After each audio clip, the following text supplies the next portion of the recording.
Kasado na simula bukas ang 2 araw na special job fair ng Department of Labor and Employment DOLE para sa mga nawalan ng trabaho dahil sa Pogo ban.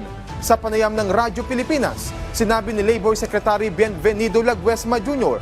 na mahigit 5,000 trabaho ang iaalok sa isasagawang special job fair sa SMX Convention Center sa lungsod ng Pasay. Nasa kabuang higit 100 local employers at 6 na overseas companies mula sa Metro Manila ang lalahok sa nasabing aktibidad.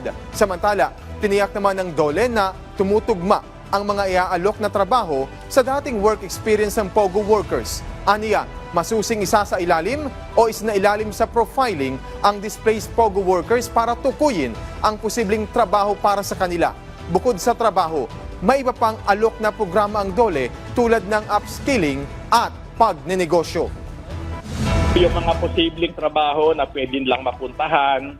Kaya nga po yung mga jobs fair, hindi lamang po nakapokus sa employment facilitation services o referral o yung may kaugnayan sa proseso para matanggap sa bagong trabaho. Yung nabanggit mo din na Ray na livelihood, intervention, ulitin ko lang, upskilling and retooling ng mga workers at yung paglawak po ng DTI sa nasabing job fair ay sinalaman naman sa business mentoring at saka entrepreneurial mentoring ng ating mga kababayan.